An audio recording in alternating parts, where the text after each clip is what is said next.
એવું ડબલું એવું કાળું મેચ જેવડાયું ને એમ જ બધી જૂનીઓ ભરી રાખીએ ઇન્કમ ટેક્સ વાળા બધી મોટી મોટી ટીચરીઓ ફેર પણ આ ના જડે એ વિષ્ણુ બી એવો ખોઈ ગયેલો જડે જ નહીં કે બધે ફરે છે વિષ્ણુને ખબર છે કે ત્યાં હંતાવ તો કોઈ ખોળે નહીં અને એ હંતાવાની જગ્યા છે હૃદય માણસનું હૃદય છે એમાં માણસ ખોળતો નથી હરદ્વાર જઈને ખોળે છે કાશીમાં જઈને ખોળે છે મંદિરોમાં ભટકાય છે બીજે બધે ખોળે છે પણ અંતર્મુખ થઈને પોતાના હૃદયમાં જો ખોળે તો ફટ જડી જાય પણ આ બેવકૂફ ને જડ્યું તો નહીં જાય કારણ કે અંતર્મુખ થાય નહીં આસુની સંપત્તિ છે અંતર્મુખ થયું નહીં બહિર્મુખ જ રહ્યું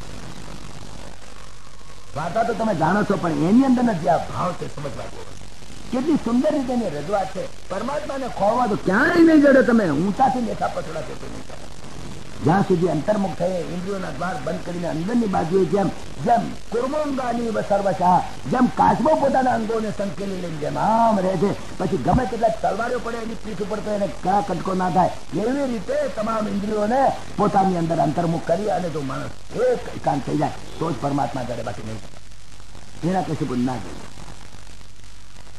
એને દીકરા તો કઈ 2-3-4 હતા ચાર દીકરા હતા પણ એમાં નાનો હતો આ પ્રહલાદ દીકરો થયો દીકરો તો બહુ વાલો દીકરાને સારામાં સારી એમણે જે એમની જે રાજાઓની જે કોલેજ હોય ને એમાં મૂકેલો જેમણે બધા મિનિસ્ટર રાજા રાજપુરુષોના છોકરા ભણે એવી મૂકેલો ભણાવવા માટે એમણે શુક્રાચાર્યના 2 દીકરા હતા સુંદ અને અમરક એ 2 દીકરા પ્રિન્સિપાલ હતા શુક્રાચાર્યના દીકરાઓ પોતાના અસુરના ગુરુ શુક્રાચાર્યના 2 દીકરાઓ એ વોઝ એ પ્રિન્સિપાલ પેલા એક હેડ માસ્ટર હતા એક પ્રિન્સિપાલ સુંદર અમર બધાને ભણાવે કઈ રાખેલું ઇકોનોમિક્સ સ્ટેટિસ્ટિક્સ પોલિટિક્સ બધું ભણાવે બહુ સરસ 5 વર્ષનો છોકરો થયો નિશાળે એક દાડ ભણીને આવ્યો એના બાપાએ બોલાય કે બેટા બહુ સારું ભણે હા બહુ સારું શું ભણ્યો તું મને કહેતો ખરો બેટા પ્રહલાદે કહ્યું હું એક વસ્તુ ભણ્યો આત્માનું અધપતન કરનારનો ત્યાગ કરી અને વનમાં પરમાત્માના લવલીનપણે ચિંતન કરવું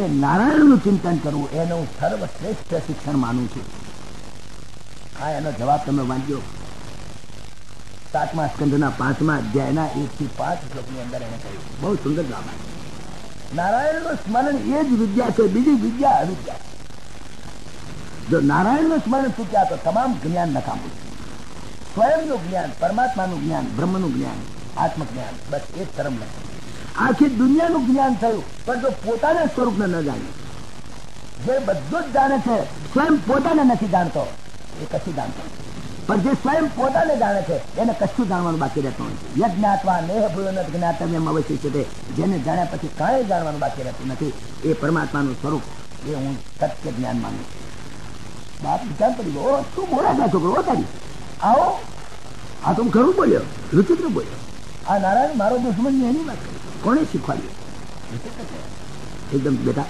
એને પહેલા લાગ્યું છોકરો કંઈક અભણમાં ક્યાંક કોકની પાસે સાંભળી લાગે સારું હવે આવું નહીં બોલવાનું હા જાતો તો એમ કંઈક પહેલા ધમકાય પેલા 2 જણા પ્રિન્સિપાલને 2 જણા બોલે ગાડી સસ્પેન્ડ આવું યુ પોલીસ ચાલો આવું ભણાવો તો છોકરાઓને એવું ભણાવો કે પેટ કોટે એવું ભણાવો રઈ ખારું ભણાવો MBBS કરો એમને પાણીના ઇન્જેક્શન આપીને પૈસા લે ઘરે જેમ કરો એન્જિનિયર એવા બનાવો એમને કે બધાના સકડે ભમેડો ઊંધો મારે બસ આવું ભણાવો પૈસા પેદા કરો આ શું ભણાવ્યું નારાયણ પેલા કે ના બાપજી પૈસા અમે તો અમને ઇકોનોમિક્સ ભણાવી છે સ્ટેટિસ્ટિક્સ ભણાવી છે અને અમે તમને પોલિટિક્સ બધું ઘણું ભણાવીએ છે આ ક્યાંથી બોલ્યો કે ભગવાન કોણ અમે ખબર નહીં પડી હાર અમે તપાસ કરીશું ચાલો ને હાર કે જો બરાબર ધ્યાન રાખજો થોડાક દાડા કે બાળક બધી છે એમ થોડા દાડા થાય પેલા લોકો જાપતો બરાબર રાખવા માંડ્યા પણ આને તો કઈ બીજું જ્ઞાન જ નહીં આ જ્ઞાન ના પેલા એ બધું સમજાય થોડા દાડા થાય વળી પાછો દીકરાને બોલાવીને પૂછ્યું બેટા તારા ભણવામાં કઈ વસ્તુ શ્રેષ્ઠ લાગી તને એને કહ્યું પિતાજી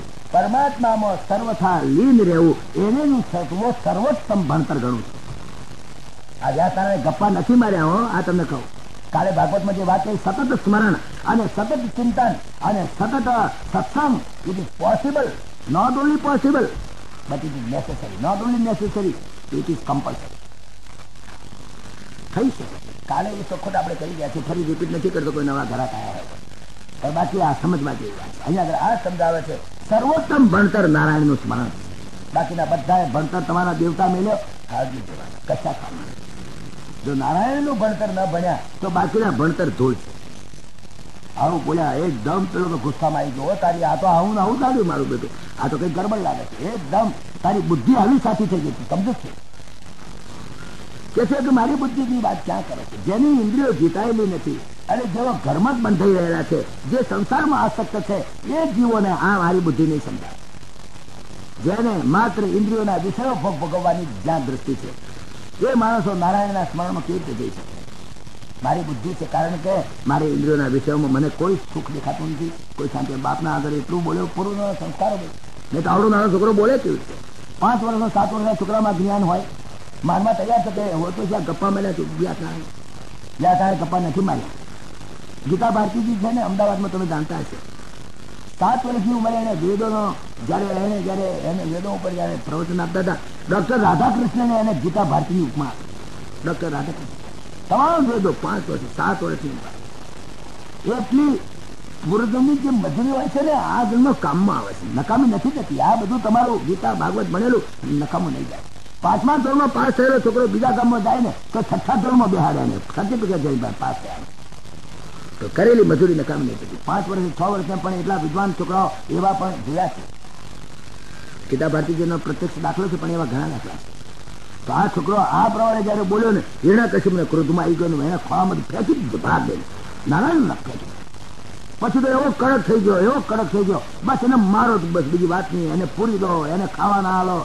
કેટલા બધા ત્રાસ આપ્યા. તમે તો વર્ણન તો ઘણી જગ્યાએ ભાગવતમાં સાંભળ્યું છે, એને લંબાડમાં નથી કહેવા માંગતું, જેનું વેદાંત છે લાંબુ છે. બહુ ત્રાસ આપ્યો, પુષ્કળ ત્રાસ આપ્યો, બધા હેરાન કર્યા. પછી તો પ્રહલાદને પણ પરમાત્માનું જે રક્ષણ, શ્રીમતી ચાપી શકાય કોતાસો બળ રખવાર રમાપતિ દાસો. જેનો રખવાળ પરમાત્મા છે એનો અંત ના આવે, કદાપી નહીં આવે. ગરલ સુધારી પુકરઈ મિતાઈ ગોપદ સિંધુ અનલ શીતલાઈ અને ગરુડ સુમેરુ રેણુ સમતાઈ રામ કૃપા કરી ચિતવા જાય. જેની પર ભગવાનની કૃપા દ્રષ્ટિ છે એને કોઈ નુકસાન ના થાય. આપણે માનવા તૈયાર નથી, પણ માનવું જ પડે. માનવા તૈયાર ના હો તો નહીં, માનવું જ પડે. પરમાત્મા જ રક્ષણ કરી શકે. બહુ ત્રાસ આપ્યો. એક દાડો એમના પ્રિન્સિપાલ અને વાઇસ પ્રિન્સિપાલ બંને કોઈક જગ્યાએ કંઈક સેમિનારમાં કે ક્યાંક મિટિંગમાં ગયા હતા. હવે તે ત્યારે પછી શું થાય, મોનિટર હોય ને એને ક્લાસ આપીને જવાનું. તો આ મોનિટર હતો પાછું, પ્રહલાદ મોનિટર, કારણ કે રાજાનો દીકરો ને મોનિટર. એને કહ્યું કે આજે અમે બહાર જવાના છે, આજે તું મોનિટર તરીકે તું છોકરાઓને ભણાવજે.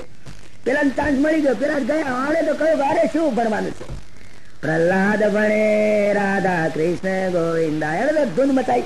નારાયણ ને ધૂન કરો, આ બધા બીજું કઈ ભણવું નથી. જાઓ મેલ તો ચોપડ્યો ઠેકાણે પર, બરાબર. અને પછી એને જે બધું વાત કરી, આખો આધ્યાત્મ બધા છોકરાઓને સમજાયું કે આ બધી ખોટી વિદ્યા છે, આ બધી અવિદ્યા ભણાવે છે, આ ચંડ અને મુસંડ બધા ડફોળ છે. ખરું જ્ઞાન તો આ છે. પેલા નાના બાળકો ક્લીન સ્લેટ, હૃદય ચોખ્ખું દરેકનું હતું. તરત વાત સાચી લાગી કે ના મારા બેટા ખોટું જ ભણાવતા હતા, પ્રહલાદ સાચું ભણાવે છે. જો નાના બાળકોની અંદર તરત સંસ્કાર પડે છે. એટલા માટે નાના બાળકોને ધાર્મિક સંસ્કાર આપવાની પહેલેથી જરૂર. પછી મોટા થાય પછી કઈ અર્થ નહીં. 10 વર્ષનો છોકરો થાય ને ગીતા પકડાઈ દેવી જોઈએ એના હાથમાં. પણ આ તો સેક્યુલર સ્ટેટ છે, એટલે કશું બોલાય નહીં. ગધેડાનો ગ બોલાય, ગણપતિનો ગ ના બોલાય. પણ આ નાના બાળકો એના જેવડા હતા એને આખો દિવસ આ પરમાત્માના સ્વરૂપની, પરમાત્માના ચિંતનની આધ્યાત્મિક ચર્ચા કરી અને નારાયણનું નામ બોલાવડાવ્યું. પેલા છોકરાઓએ પૂછ્યું કે આ આપણા ગુરુદાઓ કઈ ભણાવતા નથી, તો તું આ ક્યાંથી ભણી લાયો? તું આ ભણી લાયો ક્યાંથી? તને કોને શીખવાડ્યું? અમે તો કોઈ દાડે આ સાંભળ્યું નથી, આ તો પહેલી વખત આવે. ખરું જ્ઞાન તો આ છે, પણ અમે તો કોઈ દાડે કોઈ સંભળાયું નથી. પણ તને આ જ્ઞાન ક્યાંથી થયું? એટલે પ્રહલાદે પોતાની વાત કરી, કારણ કે એને સ્મૃતિ છે. એને કહ્યું મારો બાપ હિરણ્યકશ્યપુ જયારે તપશ્ચર્યા કરવા ગયો તે વખતે હું મારી માના ગર્ભમાં હતો, અને હિરણ્યકશ્યપુ તપશ્ચર્યા કરવા ગયો એટલે દેવોએ એકદમ હલ્લો કર્યો મારા બાપના રાજ ઉપર અને ખૂબ યુદ્ધ કર્યું. મારો બાપ તો તપશ્ચર્યા કરવા ગયો, તો 5000 વર્ષે આવે, એનું શું ઠેકાણું, ક્યારે આવે નક્કી. અને તપશ્ચર્યામાં બેઠેલો માણસ ઉભો ના થાય, દીક્ષા લઈને બેઠેલો હોય. હવે એમાં દેવોએ ઉલ્લડ કર્યું, તોફાન કર્યું, એની અંદર બધા હારી ગયા. અને આ ઇન્દ્રે મારી માને પકડીને કદાચ લઈ જઈએ, અને ગર્ભ રહ્યો છે ને ગર્ભને નાશ કરીએ ને આને નાશ કરી નાખીએ, એનો વંશ કાઢી નાખીએ બિલકુલ. એમ કરીને મારી માને પકડીને લઈ જતો હતો ઇન્દ્ર લઈ જતો હતો. ત્યાં રસ્તામાં નારદ મુનિ મળ્યા. નારદે ઇન્દ્ર પેલા શું કરસ તું? તો કે આ હિરણ્યકશ્યપની વહુ છે, ક્યાદુ મારી માં ક્યાદુ ને પકડીને લઈ જાઉં છું. કેમ લઈ જાસ તું એને? અરે કહે એનો વંશ કાઢી નાખો છે. હિરણ્યકશ્યપ વંશમાં કોઈ ના રહેવો જોઈએ. એની માં સગર્ભા છે એટલે એનું ખૂન કરી નાખીને એને ગર્ભને મારી નાખી. નારદ કે બેવકૂફના પઠ્ઠા તને અક્કલ છે ઇન્દ્ર? આના ગર્ભની અંદર ભગવત ભક્ત મહાભાગવત પરમ ભાગવત પેદા થવાનો છે. છોડી દે, નથી લઈ જવાની એને. તો ઇન્દ્ર તો નારદે બરાબર નો ખખડાયો એટલે છોડી નહીં ગયો. હવે મારી માં ક્યાં જાય? એટલે નારદે કહ્યું બેટા ચિંતા ના કરીશ, તું હેડ મારા આશ્રમમાં અને તારો ત્યાં જન્મ તારા દીકરાનું ત્યાં કરાય છે. તું હે મારી ચિંતા ના કરીશ. નારદના આશ્રમમાં ક્યાંતુને લઈ ગયા અને એ નારદ દરરોજ ભાગવત સંભળાવતા હતા. હું અંદર ગર્ભમાં રહ્યો હુંકાર કરતો હતો, ગર્ભની અંદર હું સાંભળતો હતો અને નારદ કથા કરતા હતા. મારી માં સાંભળતી હતી. મારી માં તો કાળે કરીને ભૂલી ગઈ, પણ પેલા ગર્ભમાં રહેલો હું અને મને બરાબર ચોંટી ગયા સંસ્કાર. આ આખી ભાગવત, આખું આ જે વિજ્ઞાન, આખું જે આ બધું ઉપનિષદો વેદોનો સાર બધો હું નારદ પાસેથી ગર્ભવાસમાં બેસીને શીખ્યો. તમે જો ગર્ભવાસમાં રહેલી ભાઈ એ બાળકને પેદા કરી શકે એવી મદાલસા જેવી, તમે જો ગર્ભની અંદર નાનો બાળક હોય તારે પણ એને શુદ્ધો છે, બુદ્ધો છે, નિરંજનો છે, એ માં એને હિંચકો નાખે તો પણ કે શુદ્ધ છું, બુદ્ધ છે. શુદ્ધો છે, બુદ્ધો છે, નિરંજનો છે, સંસાર માયા પરિવર્જિતો છે, સંસાર સ્વપ્નમ ત્યજ મોહ નિદ્રા, મદાલસા પુત્રમિદમ અવોચત. મદાલસા પુત્રમિદમ અવોચત. મદાલસા જેવો જ્ઞાન. માં એ પહેલી ગુરુ છે જગતમાં. માને લીધે કરીને જ આપણી ભારતીય સંસ્કૃતિ ટકી છે. સંસ્કૃતિ ટકવાનું કારણ માતાઓ છે. તો મારી માના ગર્ભમાં હું સાંભળેલું અને એ બધું મને જ્ઞાન થયું. ક્લાસ પૂરો થઈ ગયો, નિશાળ પૂરી થઈ, બધા છોકરા વેરી ગયા, બસ નારાયણનું સ્મરણ સમજી ગયા. બાપે તપાસ કરી, પેલા બે મૂર્ખાઓ ક્યાં ગયા હતા તમે લોકો? નહીં તો નારાયણની ધૂન ચાલતી હતી. ભલા માણસ, તમે શું કર્યું આ બધું? હવે તો તમને સસ્પેન્ડ કરાવ, બીજી વાત નહીં. પેલા ખગરે ભાઈ સાહેબ અમને ના સસ્પેન્ડ કરજો. હવે એને છોકરાને હવે તેમ કરો, કોઠી પૂરજો, આમ કરો તેમ કરો. ત્રાસ ખૂબ ગુજાર્યો, ખૂબ એટલો બધો ત્રાસ એની ઉપર ગુજાર્યો. એનું વર્ણન તો તમે જાણો છો, સાંભળેલું છે ઘણી વખત. તમે વર્ણન નો કઈ કરવાનો અર્થ નથી, પણ એટલો ત્રાસ ગુજાર્યો. છેવટે એમ થયું કે હા કોઈ હિસાબે રસ્તો કાઢો, કોઈ હિસાબે રસ્તો કાઢો. માં બિચારી કાયર થઈ ગયેલી. માને ક્યાધુને બહુ દુઃખ થાય. અરે બાપ દીકરાના લડેમાં માનો બચારો મરો થાય, માને તો ત્રાસ થાય ને, બાપને કઈ કહી શકાય નહીં, દીકરાને કઈ કહેવાય. ગઈકાલે મેં તમને પરમદાર વાત કરી હતી. એને એમ થયું કે નારાયણનું નામ છોડી દે. આમ તો નારાયણ નામ સારું પણ છોડી દે તો સારું. હું આ ઝઘડો તો મટે. ક્યાં તો દીકરાને બોલાવીને કહ્યું બેટા તું મારો દીકરો છું, મારું કયું કરને, તારો બાપ તો કયું કરે એવો નથી, એ તો નારાયણનો દુશ્મન છે, પણ તું એમ કરને નારાયણ નામ ના લઈ, મરવા દે ને એમાં શું છે. એટલા માટે શિખામણ આપવા બોલાય. મારે કહ્યું દીકરા તું નારાયણ નામ, એને ઈચ્છા હતી કે નારાયણ નામ છોડી દે, પણ એને પહેલી શરૂઆત એવી કે તું મારું કયું કરું? તું મારો દીકરો? હા દીકરો. હું તારું કયું, તું મારું કયું કરું? ચોક્કસ કયું કરીશ? કે માં ના કયું કરું? માં તારું કયું ના કરું? તો કે ચોક્કસ કયું કરી? કે હા હું તને જે આજ્ઞા કરું, જે આજ્ઞા કરું કરીશ. તું મારી માં છે. તો કે વચન આપ. તો કે વચન તો આપું માં, તું કઈ છે કરીશ, પણ નારાયણનું નામ ના લેવાની મને આજ્ઞા ના કરતી. એ તો હું લેવાનું છું, કારણ કે મારો માં પ્રત્યેનો દીકરાનો તરીકેનો ધર્મ છે, તો મારો સામાન્ય ધર્મ છે, પણ નારાયણનું નામ લેવો તો મારો વિશેષ ધર્મ છે. વિશેષ ધર્મ જ્યાં વિશેષ ધર્મ બગડતો હોય ત્યાં સામાન્ય ધર્મને છોડી દેવો. જો માં એમ કહેતી હોય કે નારાયણનું નામ ના લેવું તો પુત્ર તરીકેનો મારો ધર્મ છોડી દઉં. બાપ એમ કહેતો હોય કે નારાયણનું નામ ના લેવું તો પુત્ર તરીકેના, જે પુત્ર તરીકેના, દીકરા તરીકેના, સમાજ પ્રત્યેના જેટલા સામાન્ય ધર્મો જે છે એ પણ જો નારાયણનું જે વિશેષ ધર્મ છે એમાં જો બાધારૂપ થતા હોય તો સામાન્ય ધર્મને છોડી દેવા. સર્વ ધર્માન પરિત્યજ્ય મામ એકમ શરણમ રજ. આ ભગવાને ગીતામાં વાત છે. સામાન્ય ધર્મો જ્યાં સુધી છે ત્યાં સુધી પાળવા, પણ એ પાળતે જો સામાન્ય ધર્મો જો વિશેષ ધર્મમાં આડખીલી કરતા હોય, બોધ બાધક થતા હોય, નારાયણનું નામ લેવામાં વિરોધ કરતા હોય તો નારાયણનું નામ જો લેતા વારે તેને ત્યજીએ. નારાયણનું નામ લેવામાં જે આપણને આડખીલી કરે તો એનો ત્યાગ કરવો. પ્રહલાદે બાપનો ત્યાગ કર્યો, વિચાર કરો. વિભીષણે ભાઈનો ત્યાગ કર્યો. ગોપીએ પતિનો પણ ત્યાગ કર્યા છે ઘણા. ભરતુરી પત્નીનો પણ ત્યાગ કર્યો. ભરતે માનો પણ ત્યાગ કર્યો. ગમે તે ત્યાગ કરી નાખો, ભલે ગમે તે લોકો. જો નારાયણનું નામ લેવામાં તો તકલીફ કરે પછી તો એને થઈ ગયું ગમે તેમ કરીને હવે આને સુધો કરો, બસ આને થાંભલે બાંધી દો, થાંભલો હળહળતો કર્યો, હળગાયો, બસ ગરમ કરી દો, તારો ભગવાન આમાં છે, બસ બસ એમ તો ભગવાન એનો થાળવાવ નહીં. પૂછું તારો ભગવાન ક્યાં છે બોલી જા, તો કે બધે છે. બધે છે એટલે ક્યાં છે બોલી જા, કે બધે છે. આ સભામાં છે કે છે, આ થાંભલામાં છે કે છે. આ થાંભલો ગરમ છે એમાં તું તને બજાડું છું. એ બોલે છે રામ નામ જપતામ કતો વયમ સર્વતાપ શમનૈક સાધન. તમામ પ્રકારના તાપને નષ્ટ શમન કરનાર પરમાત્માનું રામનું નામ છે. રામ નામ જપતામ કુતો ભયમ સર્વતાપ શમનૈક સાધનમ પશ્યતાત મમ ગાત્ર સન્નિધૌ પાવકોપી સલિલાયતે ધુના. પાવક અપી સલિલાયતે ધુના પશ્યતાત્ર મમ ગાત્ર સન્નિધૌ. મારા ગાત્રો તમે જો મારો ભગવાન એમાં પણ છે. હવે મારો ભક્ત બોલી ગયો કે મારો ભગવાન થાંભલામાં છે, તો ભગવાનને પણ હળવાડ થઈ ગયો કે મારો ભક્ત જૂઠો પડત મારી આબરૂ જાય ખલાસ થઈ ગયું, મારે ઝેર ખાવું પડે.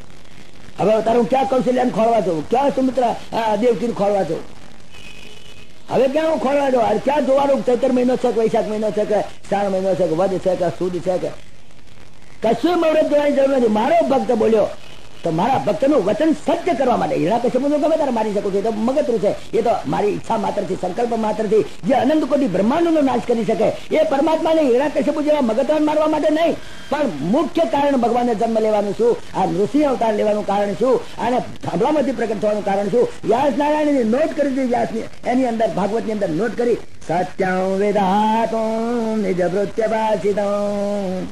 અલૌકિક શ્લોક છે અને એ પ્રસંગની અંદર એવો સુંદર તે મૂક્યો. પરમાત્માને જન્મ લેવાનું કારણ પોતાના ભક્તનું વચન સત્ય કરવા, બીજું કોઈ કારણ. મારો ભક્ત જૂઠો ના પડવો જોઈએ, બસ. હું જૂઠો પડું તો વાંધો નહીં, મારો ભક્ત જૂઠો પડે તો મારે ઝેર ખાવું પડે. સત્યં વિધાતું નિજ ભૃત્ય ભાષિતં અને વ્યાપ્તિં ચ ભૂતેષુ અખિલેષુ ચાત્મનઃ અદૃશ્ય તત્યદ્ભુત રૂપમુદ્વહન સ્તંભે સભાયામ ન મૃગમ ન માનુષમ. સ્તંભે સભાયામ ન મૃગમ ન માનુષમ. એમણે પ્રગટ થયા કેવી રીતે? સત્યમ વિધાતું, પોતાના ભક્તનું વચન સત્ય કરવા, અને વ્યાપ્તિમ ચ ભૂતેષુ અખિલેષુ ચાત્મનઃ, હું સમગ્ર વિશ્વની અંદર કણે કણની અંદર વ્યાપ્ત છું એ વાતને સાબિત કરવા. These are the only two reasons. આ બે કારણો માટે અદૃશ્ય તત્યદ્ભુત રૂપ મુદ્વહન, અતિ અદભુત રૂપ મુદ્વહન. અદૃશ્યતા અત્યંત અદભુત રૂપ કેવું? સ્તંભે સભાયામ ન મૃગમ ન માનુષમ. ન તો મનુષ્ય કહેવાય, ન તો એને પશુ કહેવાય. સાબિત કરવા પશુમાં પણ હું છું, મનુષ્યમાં પણ હું છું, થાંભલામાં પણ હું છું, સભામાં પણ હું છું, સમગ્ર વિશ્વમાં હું વ્યાપ્ત છું. મત્તા પરતરમ નાન્યત કિંચિદ અસ્તિ ધનંજય મયી સર્વમિદમ પ્રોતમ સૂત્રે મણિગણા એવ. એ જે ભગવદ ગીતાનું જે વાક્ય છે એને સત્ય કરવા. પ્રગટ થયા પરમાત્મા એની અંદરથી જ્યાં પેલા હોકારો કરીને ગદા મારવા ગયો તો જેવા પ્રગટ થયા એકદમ પકડ્યો પેલા. હવે ગુસ્સાની અંદર એટલો ગુસ્સો, લાલ ચોળ જેવું મોડું થઈ ગયું. મારા બાપ ભયંકર ને સિંહ ગભરી જાય એવું લઈ ઝાલી બોછું ઝાલીને ઉમરા ઉપર બેસી ગયા. એ જે સભાનો ઉમરો હતો એની ઉપર બેસી ગયા. ઉમરા ઉપર બેસી જઈ અને ખોળામાં નાખીને ચીરી નાખે, હામ કરી અને વાતરણા બધા બહાર કાઢી લોહી થોડો ઉછળેલી આખું શરીર લોહીથી ખડે ગયું. અને એના વાતરણા કાઢીને ગળામાં હાર શું કામ પહેરે? ભગવાન આવા હાર પહેરે ભક્તોના કલ્યાણ માટે, તો વાતરણા પહેરી લીધા, વાતરણા કાઢીને પહેર્યા. ગરમ ગરમ ગરમ એટલા ગુસ્સાની અંદર. અને જ્યાં પ્રાગટ્ય થયું ત્યાં બધા બ્રહ્મા અને દેવો બધા દોડતા આવ્યા ત્યાં આગળ ભગવાનનું પ્રાગટ્ય. પહેલા તો આમ વિચારમાં પડી ગયો, વિચારમાં અરે પણ એટલો ગુસ્સા હોય, એટલા ગુસ્સામાં જગત એને ચીરી નાખ્યો. ચીરતે ચીરતે એને પૂછ્યું, બોલ બેટા અત્યારે આકાશમાં છું કે પૃથ્વી પર? કે નહીં, ઉમરા ઉપર ખોળામાં છું. મકાનમાં છું કે બહાર છું? ઉમરા. તારી બધી કન્ડિશન ફૂલફિલ થાય છે ને? દિવસ છે કે રાત છે? સંધ્યાકાળ. પશુ છું કે મનુષ્ય છું? એની જેટલી કન્ડિશનો કરી તું પેલું લિસ્ટ રાખી મેલેલું એને બ્રહ્માએ સહી કરીને આવેલું બધું કશું કામ. અરે પરમાત્માને મારવો હોય તારે જા ખતમ કરી નાખ. અને પછી પ્રહલાદને લઈ અને પ્રહલાદને ભગવાન ચાટ્યા, એકચુઅલી ચાટ્યા. પ્રહલાદને ચાટ્યો. વિચાર કેવી રીતે ચાટે તમે વિચાર કરો. પોતાની જીવ કાઢી જીવ બધા એટલું વાત્સલ્ય. તમે જુઓ, ગાય જયારે વાછડાને જન્મ આપે છે ને, ગાય જયારે વાછડાને જન્મ આપે ને ત્યારે વાછડાની શરીરે એટલી બધી ઓર ચોટેલી હોય, દુર્ગંધ મારે. એ રબારી પણ હરતો ના જઈ શકે, રબારી પણ જઈ શકે. એટલી જ દુર્ગંધ હોય એ તરતના જન્મેલા વાછડામાં, તેની બધી ઓર ચોટેલી હોય. રબારી પણ આમ એને હડતો ના દે છે, પણ ગાયને એટલું વાત્સલ્ય, ગાય તો બહુ ઉગાડવી હોય, ગાય બહુ ઉગાડવી હોય, એની ચાર કે એનો પૂળો હોય અંદર કૂતરું મૂતરી જાય તો એ ના ખાય, એટલી ઉગાડવી ગાય. પણ એ ગાયને પોતાના બાળક પ્રત્યે એટલું વાત્સલ્ય, એની જીભ વતે ચાટે, એની જીભ વતે ગાયને એના વાત્સલ્યને ચાટે, ચાટીને ચોખ્ખું ચણાક કરી નાખે. કેટલું વાત્સલ્ય તમે વિચાર કરો. એ ગાયને એના તરતના જન્મેલા બાળક ઉપર કેટલું વાત્સલ્ય, કે આમ ચોખ્ખી ચણાક કરી નાખે, વાછરડીને સાફ કરે, પછી પેલો રબારી એમ નવડાવે તો એનો હડતો ના દે.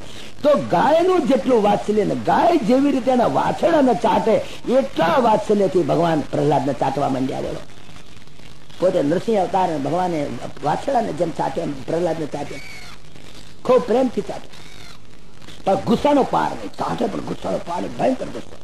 પછી તો બધા દેવો આવ્યા, બ્રહ્માજીએ સ્તુતિ કરી, બધા સ્તુતિ કરે, પણ સ્તુતિ કરવામાં આ તો ગુસ્સામાં બસ ભયંકર ગુસ્સો. બ્રહ્માજીને એમ થાય બાપરે અમને હરદા કેમ જાય, ટાઢા પાડો, કઈ ફેંટા બેંટા પાવો, અમને કઈ મરી ગયા, આ તો બહુ ગુસ્સામાં છે બાપરે, એમના હરતા જવાય કેમ? બધા દેવોએ કહ્યું મહારાજ તેને ભગવાનને જરા શાંત કરો, ખરા થોડો ગુસ્સામાં માણસ ઘરમાં દાદો ગુસ્સામાં આવી ગયો, ત્યારે કોઈ હરતું ના જોઈએ, હરતું ના, કોઈ હરતું ના જવા, ફ્યા ફાટા બધાની, અને બનો ગુસ્સો આવી ગયેલો, તમે જુઓ કોઈ હરતું ના કરે. બ્રહ્માનું ગધું ના ચાલે. બધા જેવો કે બ્રહ્મા તમે અમારા લીડર છો, તમે જેમ જરા ઠંડક તો પાડો, જરા ઠંડા પાડો, જરા તાપ પાણી પાણી પાવ, જરા કઈ એને કઈ લેમન કઈ પાવ, કઈ ઠંડુ પીણું પાવ, પણ આની હડતું ના જવાય. બ્રહ્મા કે મારું ગધું, મારું ગધું. ત્યાં શું કરીશું? લક્ષ્મીજીને બોલાવવાનું, કારણ કે બૈરું હોય ને તો વાંધો નહીં, એ ટાળું પડી જાય હતું, ગમે તે લોકો પણ બૈરા એમ કહેતા જ પેલા ટાળા પડી જાય. લક્ષ્મીજી કે ના, લક્ષ્મી કે મારું ગધું નહીં, ના મા બાપ હોય ત્યારે ગુસ્સામાં થાય, કદાચ એકાદ બે મને મારી દે અડબો હોય એનો, કારણ કે મિજાજ એવો ખરાબ છે, અને આ બધાની વચમાં અડબોત મારી દે તો મારી આબરૂ જાય. ના ભાઈ, હું હડતી ના જાઉં, લક્ષ્મીજી પણ હડતી ના જઈએ કે એટલો ગુસ્સો, એટલો ગુસ્સો, લક્ષ્મીજીનું ગધું ના ચાલે. છેવટે બધાએ કહ્યું કે બેટા પ્રહલાદ, તારે માટે પરમાત્મા, તારે માટે પરમાત્માએ જન્મ, તું ભગવાનને તાળા પાડી. પ્રહલાદ કે કઈ વાંધો નહીં. પ્રહલાદ દોડીને ભગવાનના ખોળામાં બેસી ગયો, ભગવાન એને ખૂબ ચૂમે, ખૂબ ચૂમે. ભગવાને એને માફી માંગી. પ્રહલાદ, મેં બહુ મોડું કર્યું, હું તારી માફી માંગુ છું. બોલો, હું તારી માફી માંગુ છું, મેં બહુ મોડું કર્યું, તારે ખૂબ દુઃખી કર્યો આ દુષ્ટે, પણ હું વહેલો આવ્યો હોત તો સારું થાત, પણ મેં બહુ મોડું કર્યું, તારી માફી માંગુ છું. ભગવાન પ્રહલાદ કે કઈ વાંધો નહીં બાપા, તમે જે કર્યું બરાબર કર્યું, મેં તો તમારું નામ સ્મરણ કર્યું છે. પ્રહલાદ, હું તારી પર બહુ રાજી થઈ ગયો છું. પ્રહલાદ, તું કઈક માગ મારી પાસે. મારા શું માગું? ના, તું કઈક માગ, તું કઈક તો માગ. કે કઈ માગવું નથી મારે, તમે મને મળ્યા પછી શું જોઈએ, મારે કઈ જોઈતું નથી. કે ના, પણ કઈક તો માગવું પડે, હું પરાત્પર બ્રહ્મ છું, અને મારે તને કઈક આપવું છે, તારી પર મને બહુ પ્રેમ છે. કે મારે શું માગવું? ના, કઈક તો માગવું પડે. પ્રહલાદે કહ્યું મહારાજ, ભગવદ આજ્ઞા છે એટલે માગું છું. અને તારી જે કામના હોય માગ, તારી કોઈ બી કામના તું માગી શકે છે, તારી ગમે તે કામના હોય માગ. તો કહે છે કે મહારાજ કામના તો નથી, પણ જો તમે આજ્ઞા કરો છો તો ભગવદ આજ્ઞાનો લોપ ના થાય, એટલા માટે હું માગું છું. કામાના મૃદિ અરોહમ ભવતા તું વ્રણે વરમ. મહારાજ, હું એટલી જ માગણી કરું છું કે મને કોઈ દાડો ફરી કોઈ કામના મારા હૃદયમાં પેદા ના થાય, એ જ મારી માગણી છે. મારી એક જ કામના છે કે મને કદાપી મારા હૃદયમાં કચ્છી વસ્તુની કામના પેદા ના થાય, એવું વરદાન આપો. કેટલું સુંદર એને વરદાન માગ્યું.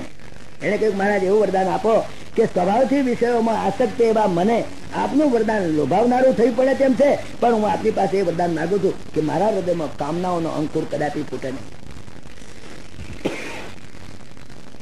ભગવાન કે છે, જે બે ત્રણ મુદ્દાની વાતો આની અંદર છે.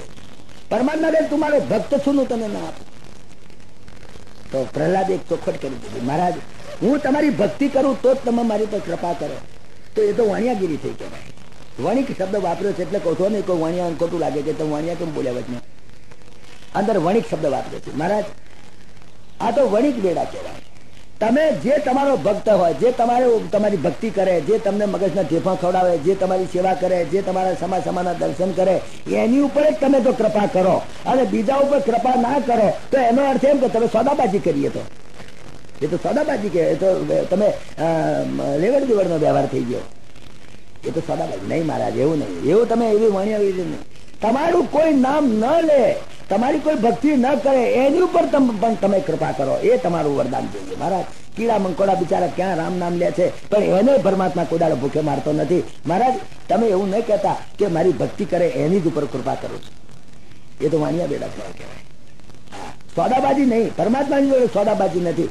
ભગવાન તમે એવું કોઈ ન કહેતા કે મારી ભક્તિ કરે એની ઉપર કૃપા કરે છે. ભક્તિ ના કરો તો તમે કૃપા ના કરો તો પણ તમારી તો કૃપા વરસતી જ હોય છે. તમારી કૃપા તો સતત વરસતી હોય છે. ભગવાનની કૃપા તો દુષ્ટ ઉપર પણ વરસતી હોય છે. પણ દુષ્ટોની મુશ્કેલી શું છે? પરમાત્માની કૃપા તો 24 કલાક વરસે છે, પણ તમારું તગારું ઊંધું છે એટલે અંદર ભરાય. તગારું છતું કરી દો તો તરત ભગવાનની કૃપા તો વરસ્યા જ કરતી હોય 24 કલાક. એ દોષ દુષ્ટોનો છે, ભગવાનનો દોષ નથી. ભગવાન નથી કહેતા કે દુષ્ટો ઉપર કૃપા ન કરું, હું તો કરું છું, પણ એમને તગારા ઊંધા રાખ્યા છે. એમને તગારા છતાં કરે ને તો તમારી કૃપા ભરાય એમને. મહારાજ એટલા માટે હું તમને કહું છું કે તમારી વાત સાચી છે કે તમે દરેકની ઉપર કૃપા કરો છો. એટલી મેં ભક્તિ કરી માટે નહીં, તમારી કૃપા તો સતત વરસતી હોય. અને હું પણ તમને કહું મહારાજ કે હું પણ તમે કૃપા કરો તો તમારી ભક્તિ કરું તો મેં પણ સોદાબાજી કરી કહેવાય. ભગવાન મને દીકરો આપે તો ભગવાનને હવાશેર ગોળ આપું. ભગવાન મને મારા પૈસા મને અપાવે તો ભગવાનને હું નાળિયેર ફોડવા આવીશ. એ ભગવાન તો બાધા કરવા આવીશ છે. એ ભગવાન જો મને આ કોર્ટ કચેરીનું લફરું મટી જાય તો હું છેક સાળંગપુરના હનુમાનને જઈને પગે લાગી આવીશ. જો એ સોદાબાજી તમે કરો તમે વાણ્યા તો તમે સોદાબાજી જ કરી કહેવાય. નહીં, મારા ભગવાન મને દીકરો આલે કે ના આલે, મારા ભગવાન મને પૈસા આલે કે ના આલે, મારા ભગવાન મારો દીકરો મારી નાખે તો પણ ભગવાન તારી કૃપા. ભગવાન પૈસા આપે તારે તો બધાય કે ભગવાનનો અનુગ્રહ, ભગવાન દીકરો આપે તારે તો બધાય કે ભગવાનનો અનુગ્રહ, ભગવાન સંપત્તિ આપે મોટર આપે તો બધાય કે ભગવાનનો અનુગ્રહ. પણ નરસિંહ જેવો બોલે દીકરો મરી ગયો ભગવત કૃપા, છોડી રાડીને ઘેર આવી ભગવત અનુગ્રહ. દુઃખમાં પણ દુઃખ પડે ત્યારે પણ ભક્ત ભગવાનના અનુગ્રહને દેખે તો એ ખરો ભક્ત કહેવાય. નહીં તો એને સોદાબાજી કરી, સોદાબાજી નહીં. બીજું તો શું માગું, પણ એક તમને વિનંતી કરું, મારા બાપાએ તમને બહુ દ્રોહ કર્યો છે, મારા બાપાએ તમને ખૂબ ગાળો દીધી છે, મારા બાપાએ તમને પુષ્કળ તમને પાપ તમારી સામે કર્યું, પણ મહારાજ એ બધું ભૂલી જજો, મારા બાપાનું કલ્યાણ કરજો. મારા બાપાનું અકલ્યાણ થાય તમે ન કરતા. જો આ ભક્ત હૃદય તમે જુઓ, મારા બાપે તમને આટલી બધી ગાળો દીધી તો એનો બદલો ન લેતા. અને ભગવાન તમે એનું કલ્યાણ કરજો, મારો બાપ દુઃખી ના થાય, મારા બાપનું પણ તમે કલ્યાણ થાય કરજો, મારા બાપનું મોક્ષ થાય કરજો, મારા બાપનું પણ સ્વર્ગ મળે એમ કરજો. ઠીક છે. ભગવાને કહ્યું કે જેના ઘેર તારા જેવો દીકરો જન્મે ને, જેના કુટુંબમાં ભગવત ભક્ત જન્મે એની 21 પેઢીઓ કરી જાય ના થાય. એના સાત વડવાઓ, એના ઘરના 7 મોહાળ પક્ષના વડવાઓ અને 7 પેઢી એની નીચે હાથ તારી 21 પેઢીઓ તરી જાય. ત્રિહી સપ્તભી પિતા પિતા પુતઃ પિતૃભી સહતે નગર. તારા જેવા દીકરા જે કુટુંબમાં પેદા થાય તો એ દીકરાઓ તો 7 પેઢીને તારે તો તારા બાપનું તો કલ્યાણ થઈ ગયું છે, તું ચિંતા નહીં કરતો. ખરો દીકરો તો એ કહેવાય. ખરી માં એ દીકરો પેદા કર્યો ક્યારે કહેવાય?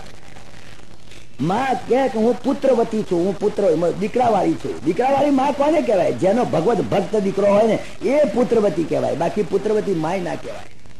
ગોસ્વામી તુલસીદાસજી આ વાતની ચોખવટ કરી છે. પુત્રવતી જુબતી જગ સોઈ, એ જ ભાઈ પુત્રવતી કહેવાય. રઘુપતિ ભગત જાસુ સુત હોય, જેનો દીકરો રામનો ભક્ત હોય એ જ માં પુત્રવતી કહેવાય. પુત્રવતી માં એને જ કહેવાય જેનો દીકરો રામ ભક્ત હોય. પુત્રવતી જુબતી જગ સોઈ, રઘુપતિ ભગત જાસુ સુત હોય, નતરુ બાંજ ભલી બાદી બિયાની. નતરુ બાંજ ભલી, એના કરતા વાંજણી રહેતો હારું. જો ભગવત ભક્ત પેદા ના કરે, જો એનો દીકરો ભગવત ભક્ત ન પાકે તો એના કરતા ભાઈ વાંઝણી રહે વધારે સારી. જો પેદા કરો તો ભગવત ભક્ત. નતરું બાંધ ભલી બાદી બિયાની. બાદી બિયાની શબ્દ નકામી વીઆઈ, એને ભગવત ભક્ત પેદા ના કરે નકામી વીઆઈ. વીઆઈ શબ્દ આપણે પશુ માટે વાપરીએ છીએ. કૂતરી વીઆઈ, ભૂંડણ વીઆઈ, પણ કોઈ ભાઈ વીઆઈ તો વીઆઈ શબ્દ નથી કહેતા આપણે એને. ભાઈ એમ કહીએ છીએ, કોઈ ભાઈ જન્મ આપે તો વીઆઈ એમ નથી શબ્દ કહેતા. પણ અહીંયા આગળ તુલસીદાસજીએ બહુ ગુસ્સામાં બોલ્યા છે. નતરું બાંજ ભલી બાદી, નકામી વીઆઈ. એને રામ ભક્ત પેદા ના કર્યો, ભગવત ભક્ત પેદા ના કર્યો તો નકામી શું કરવા વીઆઈ છે? એના કરતા વાંધણી કેમ ના? પુત્રબતી જુબતી જગ સોઈ, રઘુપતિ ભગત જાસુ સુત હોય, નતરું બાંજ ભલી બાદી બિયાની. નકામી એને જન્મ આપ્યો, એવા જન્મ આપવો નહીં. પુત્ર તો ખરો ભગવત ભક્ત થાય. પુત્ર અને નહીં તો મૂત્ર, મૂત્ર અને પુત્ર એક જ જગ્યાએ પ્રગટ થાય છે. પણ ભગવત ભક્ત થાય તો એ સાચો પુત્ર કહેવાય, નહીં તો એ પુત્ર પણ નહીં. અને નહીં તો મૂત્ર, મૂત્ર ને પુત્ર એક જ જગ્યાએ પ્રગટ થાય છે. પણ ભગવત ભક્ત થાય તો એ સાચો પુત્ર કહેવાય, નહીં તો એ પુત્ર પણ નહીં. આ બધી સુંદર રીતે વાત કરી. ભગવાન કોણ જાણે પછી ક્યારે અંતર ધ્યાન થઈ ગયા અસુરે. પછી અંતર ધ્યાન થતા પહેલા બ્રહ્માએ કહ્યું મહારાજ થોડી વિનંતી કરું. નહીં, કશું સાંભળવું નથી, તમે લોકો ગોટાળા કરો. જેને તેને આવાને વરદાન આપતા ફરો છો, મારે ધક્કા ખાવા પડે. પેલા રાવણે વરદાન આપ્યું, પેલા શંકર અને બ્રહ્મા તમને બેને મેં ડેલિકેટ કર્યા છે પાવર્સ કે ભાઈ વરદાન આપજો, તો તમે તો આડે ધડ જેને તેને આપ્યા કરો છો. જરા ભણ રાખજો. તમે વરદાન આપી દેવા છો, મારે પછી 20 મારે ધક્કા ખાવા પડે છે. મારે જરા ભણ રાખીને વરદાન આપજો. જેને આપો ને જરા હાથવીને આપજો વરદાન આપો. અહીં આગળ 7મો સ્કંદ પણ પૂરો કરે છે અને પછી 8મા સ્કંદ ની અંદર સુખદેવજી મહારાજ પ્રવેશ કરે છે. 8મા સ્કંદ ની અંદર થી એક નવીન વાર્તા પેદા થાય છે. તમે જો સુખદેવજી મહારાજે કહ્યું કે જો આ હું તમને બધી આ કથા કરું છું પરીક્ષિત, મેં તમને પહેલા મનુની કથા કહી. પહેલું મન્વંતર ની કથા, 7મો મન્વંતર ચાલે છે. પહેલા મન્વંતર ની અંદર સ્વયંભૂ મન્વંતર એની તમને કથા કરી, પ્રિયવ્રત ઉતાનપાદ આ દેવહૂતિ વગેરેની. બીજા મન્વંતર જે સ્વરોચિષી મન્વંતર હતું એમાં અગ્નિજ્ઞ પુત્ર હતો. એ આ મન્વંતર ની અંદર વેદશિરા નામના ઋષિની પત્નીથી તુષ્ટિતાના પુત્રે વિભુ નામના શ્રીહરિ એ અવતર્યા હતા અને એ બાલ્યાવસ્થામાંથી બ્રહ્મચારી હતા. એમની કોઈ બહુ લાંબી લીલા નથી. બીજા મન્વંતર, દરેક મન્વંતરમાં પરમાત્માનો જન્મ થાય છે, દરેક મન્વંતર. ત્રીજા મન્વંતર ની અંદર પ્રિયવ્રતના પુત્ર ઉત્તમ નામનો જે મનુ થયો અને એ મન્વંતરમાં ધર્મની સુરક્ષા કરવા માટે અને એ સુંદરતા નામની એ પત્નીને પેટે, એની પત્નીને પેટે એમણે સત્યસેન નામે શ્રીહરિ અવતર્યા હતા. એ પણ ત્રીજા મન્વંતરની એ પણ કથા ની અંદર પણ પરમાત્માની લીલાઓ છે, પણ બહુ ટૂંકાણમાં છે. ચોથા મન્વંતર ની અંદર તામસ મન્વંતર અને એમાં જે મનુ હતા એ મન્વંતરમાં પરમાત્મા એ હરિમેદ હરિની નામની સ્ત્રીથી એમણે હરિ નામે ભગવાન અવતર્યા અને એમાં એમણે ગજેન્દ્રનો મોક્ષ કરેલો. ચોથા મન્વંતર. પરીક્ષિત મહારાજ કહે છે કે આ પહેલા મન્વંતર નું બીજા મન્વંતર ત્રીજા મન્વંતર તો હડેડાટ તમે તો કથા કાઢી નાખી. એવું નહીં મહારાજ, કથા કરો તો બરાબર કરો, પૂરી કરો. બીજા મન્વંતર ની કથા એકદમ તમે કાઢી નાખી, ત્રીજા મન્વંતર ની એમ કાઢી નાખી. એમ નહીં, આ ચોથા મન્વંતર ની કથા તો પૂરી કરો. હરિ નામનો એ ભગવાન અવતર્યા અને એમણે ગજેન્દ્ર ને મગર નો મોક્ષ કર્યો. એ વાત તો તમે લંબાણમાં કહો, એ વાત તો સંભળાવો. જો કેટલી વખત સુખદેવજી મહારાજ પણ કથાઓને ઉડાડી ગયેલી છે, આમાં નથી એટલે હું કઉ છું.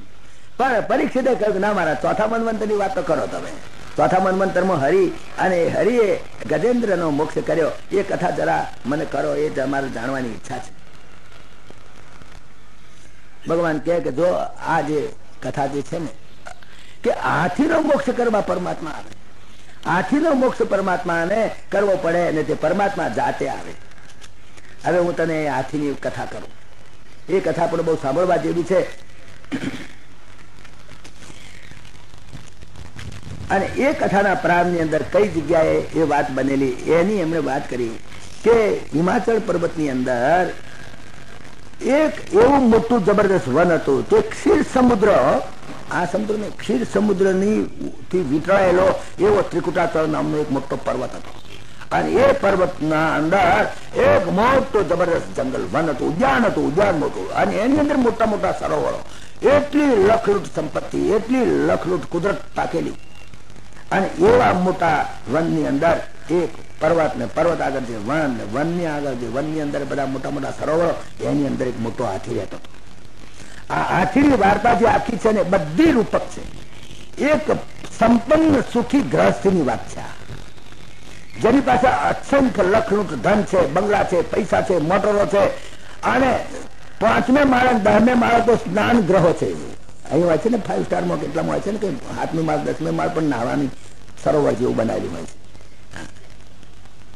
કોઈ દાડે અબેરોય હોટલમાં જઈ આવજો મુંબઈ, કહેવાના જ કઈ 50 રૂપિયા લેશે પણ જે લેતા મોં 6 પડી જતા. અને એના મોડામાં થૂંકે એવી હોટલો અમેરિકામાં બધી ઘણી છે, આપણે નબળી લાગે. એટલી લખલૂટ સંપત્તિ, એવા મોટા મોટા માલિશાન બંગલા અને મહેલો લઈને પડેલા છે કે જેના 80મા માળ ઉપર તો એરોડ્રમ છે. એરોડ્રમ તો એરોપ્લેન એની ઉપર ઉતરે.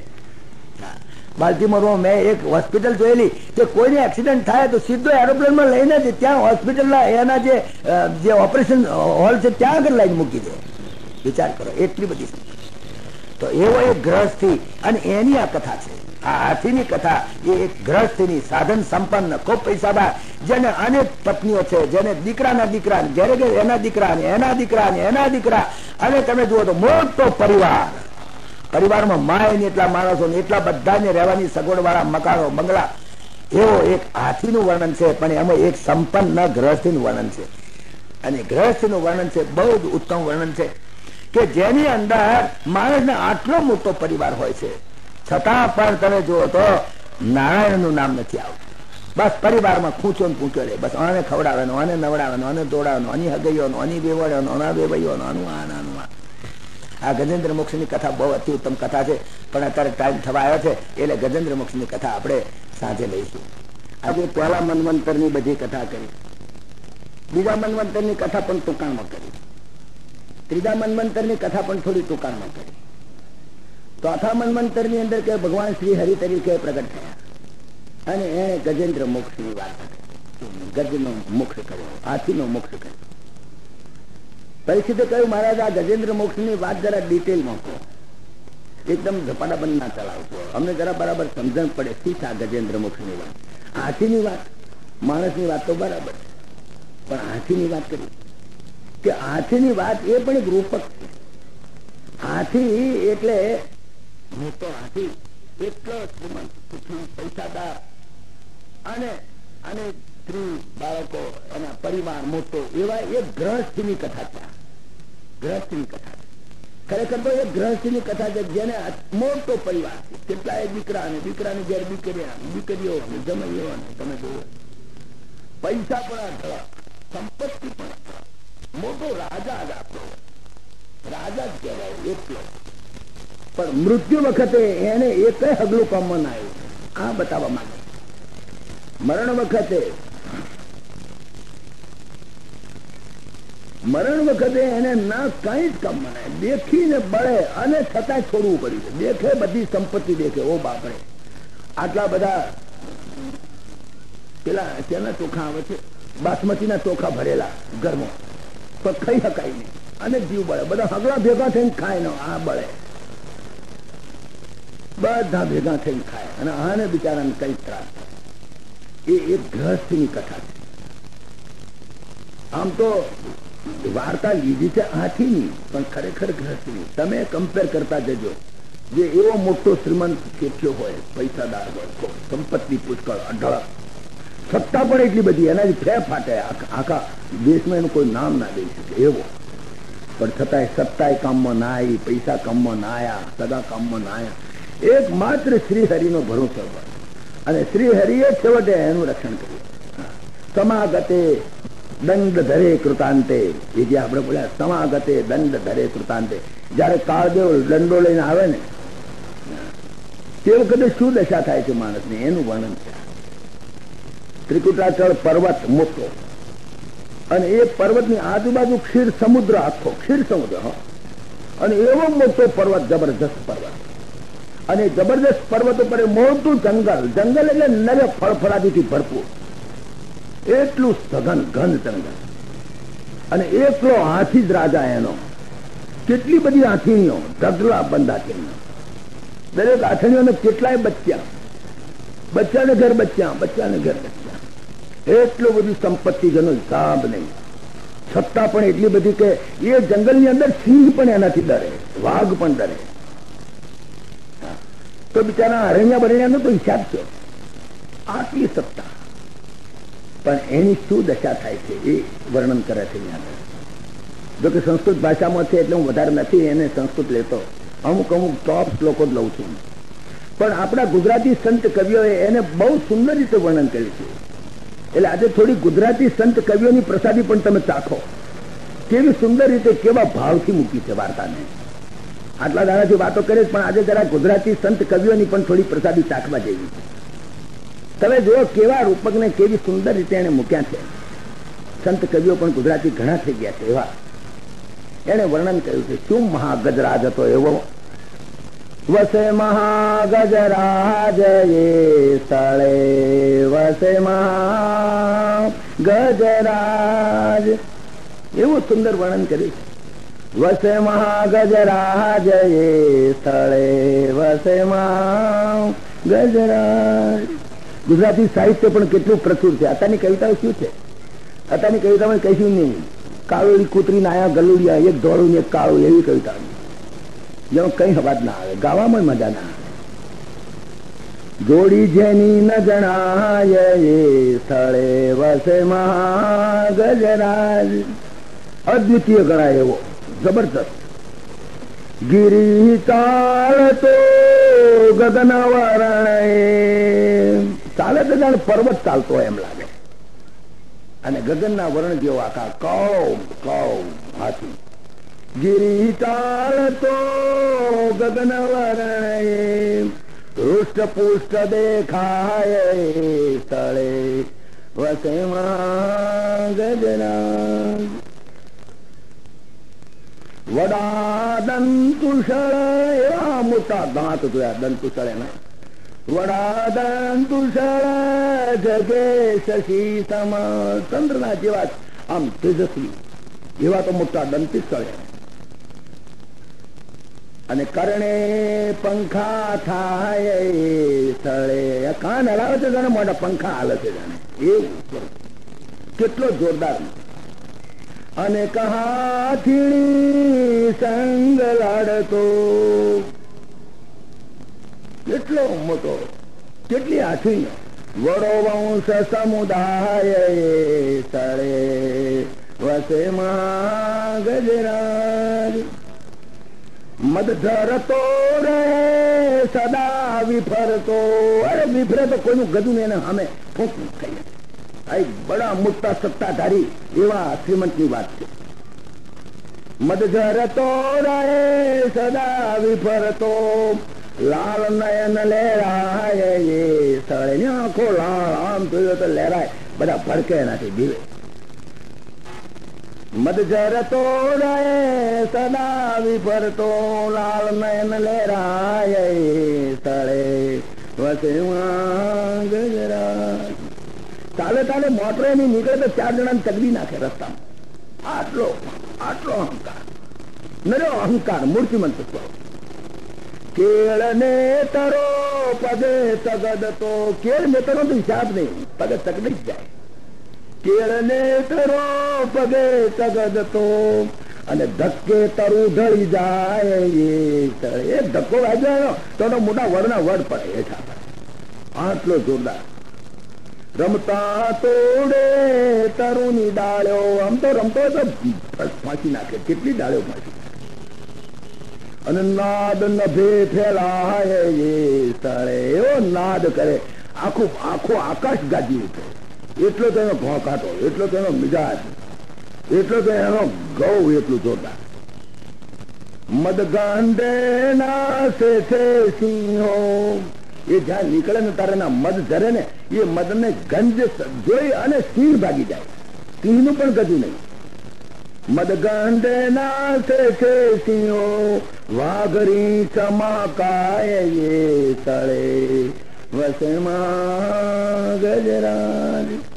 કમ્પેર કરતા જજો થોડે થોડે, જોડે જોડે એક સત્તા છે એવા એક ગૃહસ્થી નું વર્ણન. સસલા રણા સંગ વસતા, સસલા રણા બિચારા જોડે જોડે હેડે, કારણ કે એમને બીક લાગે ને પેલા સિંહ ની, સિંહ આવી શકે નહીં. અને એવા બધા રોમલા રોમલીઓ એવા બધા બિચારા એ પોહાય, એના થયેડે બિચારા એ સુખી થાય. સસલા રણા સંગ વસતા, નિર્ભય સદા જણાય એ સ્થળે વસે ગજરાજ. કેટલો મોટો, કેટલો પરિવાર, બધી આખરી. સૂંઢ ફેરવે શ્રી બચ્ચા પર, વાત્સલ્ય બહુ. એની પત્નીઓ ઉપર, એના છોકરા પર મૂંઢ ફેરવે. આમ જાય પાછે ઘેર જાય, છોકરાઓ બૈરાને બધાને બસ એ વિડીયો બતાવે, આવો જુઓ, ખાઓ પીઓ, પેલા શું આવે છે, પેલા ગુલાબ જાંબુ ખવડાવે. સૂંઢ ફેરવે શ્રી બચ્ચા પર, અંગ ભીડે ઘસાય એ સ્થળે. એને તો આઠણીઓની સાથે શેરી ગાય, આવી રીતે મસ્તીથી ફરે. ગજરાજ એ વનનો રાજા, અદ્વિતીય સમજાય એ સ્થળે વસે ગજરાજ. આ બિલકુલ ભાગવત માંથી લીધેલું વર્ણન. આટલું સંપત્તિ, આટલી સત્તા, કેટલો જોરદાર. રોજ ફરવા જાય, તમે જોયો તો હાથીઓ જોડે લઈ જાય. મોટું સરોવર, સરોવરમાં પડે હાથી, એની હાથે બધી હાથણીઓ પડે, અને પછી ઊંધમાં પાણી કાઢે ને ઉછાળે ને નાચે ને હાય આનંદ કરે, સ્વિમિંગ બાથ. અને હાથી તો ગાડો થઈ જાય હો, જયારે સરોવર પડે ને ત્યારે હાથીને બહુ આનંદ આવે. હાથી ખરેખર તો હાથીની ક્રીડા, એનો ક્રીડાનો ખરો આનંદ એને સરોવરમાં જ મળે. બહાર નીકળે ત્યારે તો ફરવા નીકળે. એ દિવસ આ હાથી એની હાથણીઓ અને બધા પરિવાર સાથે નીકળે. બહુ દાડા લહેર કરી, બહુ દાડા લહેર કરી, ખૂબ સુખ ભોગવ્યા, બધાએ સુખ ભોગવ્યા, સંસારના બધાએ સુખ ભોગવી લીધા. પણ સુખની કઈક લિમિટ છે. સુખ સદાકાળ નથી રહેતું. આને તો એમ કે કાયમ સુખ છે. આ સુખ કદાચ જવાનું જ નથી. આ સુખ કદાચ ઓછું થવાનું નથી. મારા બંગલા કોણ લઈ જવાના છે? મારી મોટરો કોણ લઈ જનાર? આ બધા મારા સગા આટલા બધા છે, મને શું ચિંતા છે? આ બધા મારી સેવામાં હાજર, બધાનું રાજી રાખું છું, બધાને હારા હારા લુગણા પહેરાવું છું, બધાને બોન ભણેજોને, બધાને છોડીઓને, જમૈયોને, અવયવોને, વેવૈયોને. એટલો મોટો મારો સમુદાય. ફરવા નીકળે તાર જોયું હોય તો એ મોટું લશ્કર જોડે નીકળે. બધી હાથણીઓ, હાથણીઓની પાછળ પેલા મદનિયા બધા હે ને, છોકરાના મદનિયા કહેવાય. મદનિયા બધા પાછળ પાછળ દોડતા હોય ને આગળ દોડતા હોય ને બધાની ઉપર હોંડી ફેરવે. આ સ્થિતિની અંદર એક દાડો આ હાથી વનમાં ફરવા નીકળે, બધાને સાથે લઈને. ચાલો આજે તો આનંદ કરીએ ખૂબ, આજે તો સરોવરમાં પડીએ ને ખૂબ નહીએ. ચાલતે ચાલતે ચાલતે એક મોટું સરોવર જ્યાં આવ્યું ને, આને તાપમાં હેડો તો જરા ગરમી પણ લાગી ગઈ. અને ગરમી એક તો લાગી હોય અને એની અંદર સરોવર દેખે, રાથી ગાંડો થઈ જાય, ગાંડો થઈ જાય. 5 સ્ટાર હોટલ છે, બસ આવી જાઓ, આઈસ્ક્રીમ માવો, બધો ખાઓ, મજા. નોટોની નોટો કાઢી કાઢીને ચાલો ખાઓ. તું ખા, 5 ડીશ ખા આઈસ્ક્રીમ, 10 ડીશ ખા, ખવડાવે પરાણે પરાણે. એક દિવસ આ હાથી નીકળ્યો, સરોવર જોયું, તાપ તો લાગેલો, સરોવર જોયું અને ત્યાં આગળ જળમાં ગજરાજ પડ્યો હરખી, જળમાં ગજરાજ પડ્યો હરખી. જેવો પ્રસંગ એવો રાગ. ગુજરાતી કવિઓના રાગ પર કેવો સુંદર રીતે એની રજૂઆત છે. જળમાં ગજરાજ પડ્યો હરખી, પડ્યો હરખી, પડ્યો હરખી, જળમાં ગજરાજ પડ્યો હરખી. શીતળ જળ નિર્મળ પ્રિય લાગ્યું, શીતળ જળ નિર્મળ પ્રિય લાગ્યું. લાગી હતી તનમાં તડકી, જળમાં ગજરાજ પડ્યો હરખી. શરીરે ગરમી પણ લાગેલી ને, બહુ આનંદથી પડ્યો. શીતળ જળ નિર્મળ પ્રિય લાગ્યું, લાગી હતી તનમાં તડકી, જળમાં ગજરાજ પડ્યો હરખી. એવો ખાબક્યો એની અંદર કે મચ્છ કચ્છ જળ તરતે થળથી ભાગી ગયા ઘા ભડકી. એ પડતાની આદે મગર મચ્છ બધા જાય નાખ્યા. અરે એ પડ્યો ને દોડી નાખ્યા આખું સરોવર. કોઈનું ગધું ને ચડડી નાખ્યા, અંદરના જળચરો ને પણ ચડડી નાખ્યા. આટલો જોરદાર. મચ્છ કચ્છ જળ તરતે થળથી ભાગી ગયા ઘા ભડકી, જળમાં ગજરાજ પડ્યો હરખી. પીધું જળ બચ્ચાને પાયું, પોતે તો આઈસ્ક્રીમ દીધો ઉડાડી પણ છોકરાને ઉડાડી, ઉડાડો મજા કરો. પીધું જળ બચ્ચાને પાયો અને નાઈ સંગ હાથીની સરખી. સરખી સરખી જુવાન હાથણીઓ એની જોડે ખૂબ આનંદથી મસ્તી કરી, ખૂબ આનંદ કર્યો એને. સૂંઢ જળે ભરી છાંટે ખેલે, સૂંઢમાં પાણી ભરે ને પછી ફૂંકારા મારે. હાથણીઓ સામે પાણી ભરીને સામે ફૂંકારા મારે. રમત ચાલી, બરાબરની મસ્તી ચાલી, આખું સરોવર દોડી. સૂંઢ જળે ભરી છાંટે ખેલે, લડાવતો પ્યારી પરથી. આ મારી પ્યારી, આ મારી પ્યારી. પોતાની પ્યારી પત્નીઓની સાથે એ મસ્તીમાં આવી ગયેલો, આનંદમાં આવી ગયેલો. તોડે કમળ ઉછાળે ઝીલે. અરે કમળ ખીલેલા કેટલા બધા. એક કમળ તોડે, ઉછાળે, વળી ઝીલે, વળી ઉછાળે, વળી ઝીલે. રમાતેની જ લાગી. બસ એટલી રમતમાં પડી ગયો. તોડે કમળ ઉછાળે ઝીલે, ગાજે મસ્ત બની કડકી, જળમાં ગજરાજ પડ્યો હરકી, જળમાં ગજરાજ પડ્યો હરકી. આજુબાજુ પશુ પંખીઓ, આજુબાજુના ઝાડો ઉગેલા એમાં બેઠેલા પક્ષીઓ તો એક નાદ કરે ને ફફડે, ઓ બાપડે પડ્યા, ઝાડમાં ઉઠવી પડશે એટલો તો વાત કરે. આજુબાજુ પશુ પંખીના નાદે જાય હૃદય ફફડી, જળમાં ગજરાજ પડ્યો હરખી. પ્રજાની પ્રજા સંગે રમે છે, કેટલી પ્રજા, છોકરાના છોકરા, છોકરાના છોકરા. પ્રજાની પ્રજા સંગ રમે છે, લાડ કરે બરકી બરકી, જળમાં ગજરાજ પડ્યો હરકી. બહુ વર્ષોથી મજા ભોગવી, બહુ વર્ષ મજા ભોગવી, આવા આનંદ તો કેટલી વાર કરેલા. બહુ વર્ષોની મજા ભોગવી, પણ આજે ન વિશેષ ટકી. પણ આજનો ઇમ્પોર્ટન્ટ દાડો આવી ગયો, ક્યાંક તો ફૂલ સ્ટોપ આવે છે, પણ આજે ના વિશેષ ટકી, જળમાં ગજરાજ પડ્યો હરકી. બસ આજનો દિવસ એવો દિવસ, કાળ આવી ગયો, મગર થઈને આવ્યો. કાળ મગર થઈને પણ આવે, કાળ ગમે તે થઈને આવે. સવારમાં કહ્યું ને કે ફૂલ પણ કાળ થઈને, કાળ ફૂલ બનીને પણ આવે. કાળ કઈ વખતે કયા સંજોગોમાં કયા સ્વરૂપમાં આવે ખબર નહીં. મગર આવીને ઝાડ્યો પગ દાદાને અરે એકદમ ચીસ પાડી ગયા. અરે જતા એ મજા કરતા આઈસ્ક્રીમ ખાતા એકદમ 8 મરી ગયો. બધા ગભરાઈ જાય ને એકદમ, કો બાપરે શું થયું અમને? ઓચિંતો સાહેબ મરી ગયો, મને કઈ થાય છે, મને કઈ થાય છે, ઉઠાવ જલ્દી ઉઠાવ જલ્દી ઉઠાવ. એવી કારમી ચીસ પાડી, ભરલ નાઠા સૌ સગા હોડોટ કાઢી. બધા એકદમ પહેલા તો દોડ્યા, એકદમ થયું છે વોચિંગ તો આટલા બધા કેટલા, અને બધા ભર કરતા એકદમ નાઠા. શું થયું ખબર તો પડે નહીં. અંદર તો પાણી ઉડાણમાં, અને મગર દાઢ વધારી બરાબર, બધા ભાગ્યા. પછી તો ભાઈ ચાલી લડાઈ, બરાબર ની લડાઈ ચાલી મગર અને હાથી વચ્ચે. એવી ભયંકર લડાઈ ચાલી છે. ભાગવતમાં એનું બહુ સુંદર વર્ણન છે. અહીં ગુજરાતી કવિએ પણ બહુ સુંદર વર્ણન. ચાલી તારા તીરમાં જબર લડાઈ, સરોવરમાં જબ્બર લડાઈ છે. ચાલી તારા તીરમાં જબર લડાઈ, ગયો નિર્મળ જળ ડોળાઈ, ચાલી તારા તીરમાં જબર લડાઈ. આખું સરોવર ડોળાઈ ગયું, નરો કાળો એટલું જબરજસ્ત નિર્મળ સરોવર હતું, પણ બધું ડોળી ગયું.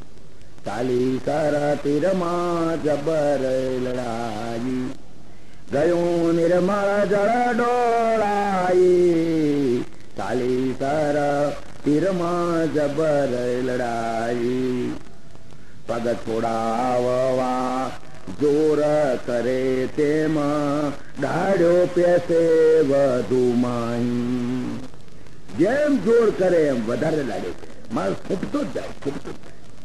સંસાર એવો જ ચીકણી જગ્યા છે, જ્યાં તમે પગ કાઢવા દો બીજો પગ પહેલા અંદર, બીજો પગ ખેંચવા દો તો ત્રીજો ઉતરી જ જાય આખોમાં.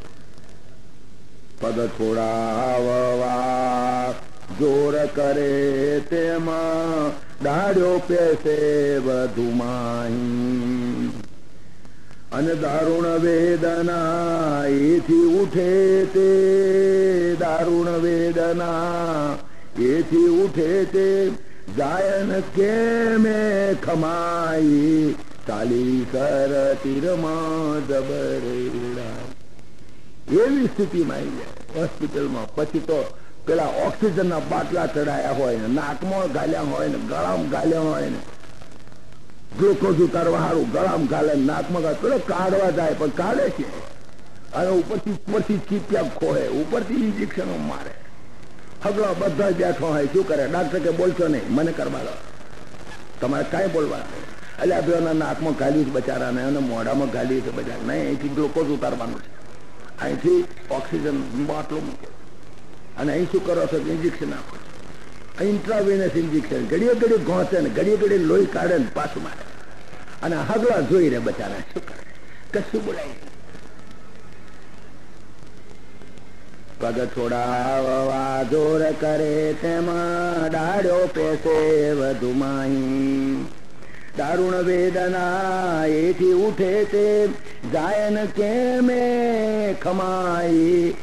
ખમાય છે એક શરીરની ઉપર આટલું બધું જોર કેવી રીતે ખમાય? મારે પછાડા બીજે પગે સૂંઢે પાડે બૂમો ગભરાઈ. હુંડ બધા પછાડા મારે, બીજા પગે પછાડા મારે, ગભરાઈ ગભરીને રાડો પાડે, ઓ બા પાડે, ઓ બા પાડે. બૈરાજી સહન ના થાય, છોકરા ઓ બા પાડે. મારા દાદાને શું થયું? બધા રોવા બે બધા શું કરે? મારે પછાડા બીજે પગે સૂંઢે પાડે બૂમો ગભરાઈ. મગરે પછાડી સ્વપૂછને દેખે અને કાયાથી મોટી દેખાય. તારો મગરે ઉપર આવી ગયો, પૂંછડું એક ઝાપટ્યું ને જોયું, ઓ બાપરે ભયંકર આ તો છે. આ તો થર્ડ સ્ટેજમાં કેન્સર, થર્ડ સ્ટેજમાં છે. એ મગરે એકદમ ઊંચો આવતા ને પૂંછડું એવા જોરથી પછાડી સરોવરમાં એને જોયું, આ કોણે પકડ્યો છે? આવી મોટી કાયા. મગર પણ એટલો જોરદાર. મગરે પછાડી સ્વપૂછને ખેંચી કાયાથી મોટી દેખાઈ. ચાલી સર તીરમાં જબર લડાઈ. એક તરફથી ખેંચે પગ શત્રુ, બીજી તરફથી વીંટાવી. સગા બધા હુંડે ફેરવી ખેંચે. એક બાજુ પેલો મગર ખેંચતો હોય, એક બાજુ પેલા હગલા બધા હુંડો ભરવી અને ઓમનો ખેંચે. બચારો તોણમ તોણા થઈ ગયેલી તો બરાબર. વિચારો કરો કેવી સ્થિતિ થાય. એક બાજુ મગર ખેંચતો હોય, બીજી બાજુ હગાને એમ કે કાઢીએ બારે એ હુંડ ભરવે. એના એટલા જોર હોય, હુંડ ભરવી એ બધા એટલા બધે હાથણીઓ હાથીને બધા ખેંચે એને. સૂંઢ એક તરફથી ખેંચે પગ શત્રુ, બીજી તરફથી વીંટાવી. સગા બધા સૂંઢ ભેળવ ખેંચે, બહાર કાઢવા ચાઈ. ચાલી સર તીરમાં જબર લડાઈ. તન ખેંચાય હાથીનું બેઉ ગમ. બચારો એટલો દુઃખમાં છે અને એમાં બે કોરા ત્રણે. વિચાર કરો, નવી ઉપર રહેતી હોય ને જૂની હેઠળ રહેતી હોય. પેલા ક્યાંક તું ઉપર આવે, પેલા પેલી કે ઉપરથી પેલી ચોટલી ત્રણે ને હેઠળથી પેલી પાંચો ત્રણે, અને તે નેહણી વચમાં બે ત્રણે. એમાં કષ્ટાય પેલો, મૂકી જાય તો પટકાય પેલો. બે કોરા. આ દશા બચારાની. તને ખેંચાય હાથીનું બેઉ ગમા, જોર ન જાય સેવાઈ. આપણે એટલું જોર કરે ભગવાન એ ખેંચે બરાબર. તો બાવડાના મજાકરા લપતા પડવા માંડી પડે, બધા મજાકરા તોડવા માંડ્યા બરાબર. અને થાયા હાડકા સાંધા જુડા, જાય ઘણો જય મુજાઈ. કાલી કર તીરમાં જબર લડાઈ. એટલી મૂંઝવણ થાય છે. કોઈ દવાખાનામાં જજો, જોજો કેટલી મૂંઝવણ થાય છે. દર્દીને કેટલી મૂંઝવણ છે. એક બાજુ ડાક્ટર ખેંચે ને એક બાજુ હગલા ખેંચે, એક બાજુ કેન્સર થર્ડ સ્ટેજમાં હોય એ ખેંચે. મગર માને જળમાં લઈ જઈ ખેંચી જઈ, તુષ્ટ થાવું ભક્ષ્ય ખાઈ. મગરના મનમાં એમ કે આવડો મોટો આહાર મળ્યો છે, લઈ જવું ખાવું, બસ એની આદા નથી. અને સગા સમજે શરીર બચાવી, સંગ રહીએ હર ખાઈ. સ્વાર્થ છે બંને ને. આ હગલાને સ્વાર્થ છે, નહીં તો ના ખેંચે. એમને એમ કે શરીર બચાવીએ તો વળી પાછા આનંદ કરીએ. આનંદ કોણ કરા? હગાય સ્વાર્થ ના છે. તો સગા સમજે શરીર બચાવી, સંગ રહીએ હર ખાઈ. ચાલી સર તીરમાં જબર લડાઈ. બેના સ્વાર્થમાં આ બાપડાના ભોગ વધુ મળે ભાઈ. બંને સ્વાર્થ છે. સ્વાર્થ સિવાય તો છે જ નહીં. હગલાય છે. બેના સ્વાર્થમાં આ બાપડાના ભોગ મળે વધુ ભાઈ. અર્થ એકેનો સરે જટ ક્યાંથી